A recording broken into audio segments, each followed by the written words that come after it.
All right, guys, welcome into another 5-on-5. This is actually going to be another 5-on-13, the first 5 minutes and the first 13 miles in any given shoe. Today's shoe is the Mizuno Wave Rebellion Pro 3. If you watch this channel, you know how much I love the 2. I'm very excited to try the shoe out and tell you about it as I run in it. The sun, it's not up yet.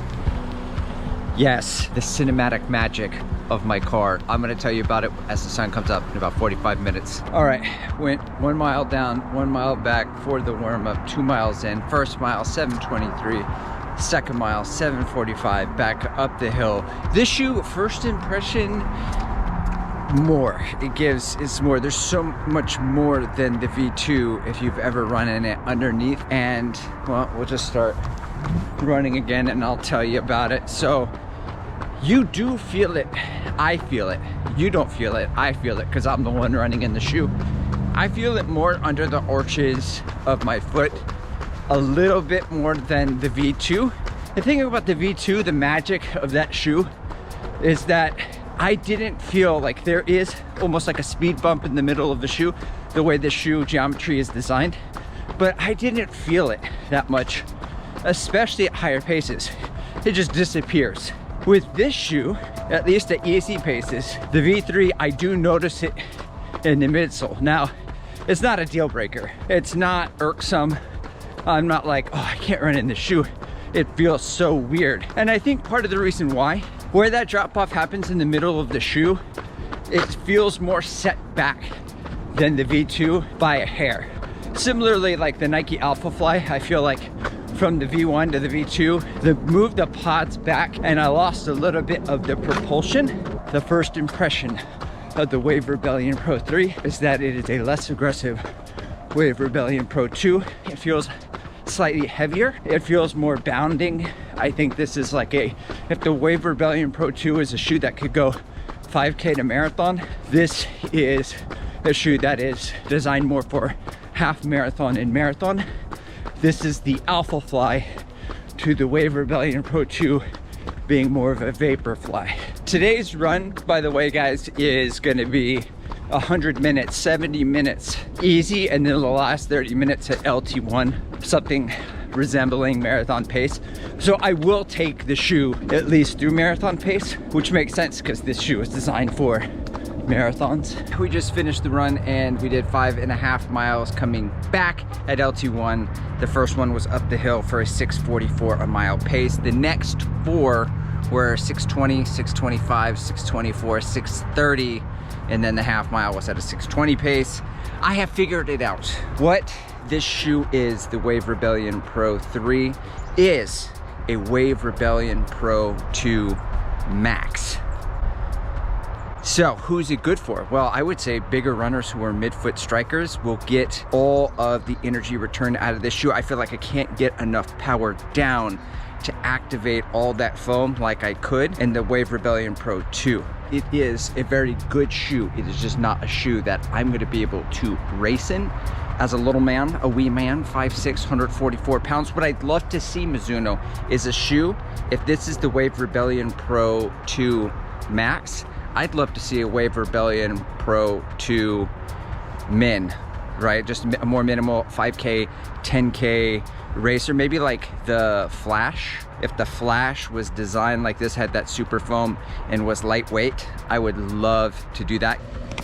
Hey guys, back at the house, and I realized I forgot to talk about the outsole, forgot to talk about the upper during the run. I was so focused, I was dialed in.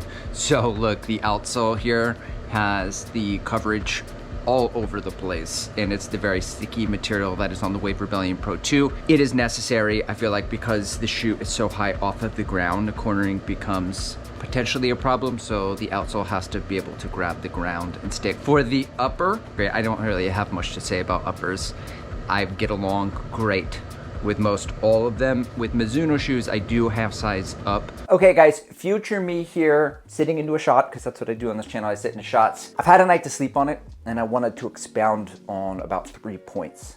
Word of the video, expound. Expulsion point number 1, when I said that this shoe is a V3 Max of V2, I looked it up. I looked up the specs. it is 61 millimeters here in the middle compared to V2, which is 48 millimeters. And the weight, this one is 7.7 ounces in a US men's size 9 versus 6.5 ounces. So when I say that this shoe, the V3, is a little bit heavier, I just mean in relation to V2. It's not a super heavy shoe, but you can see it is considerably bigger.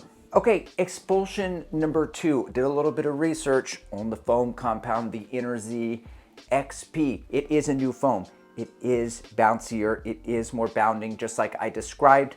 And what I described in the video is that it would be better for bigger runners or more powerful runners, which is another way of saying runners who are a little bit more faster than me.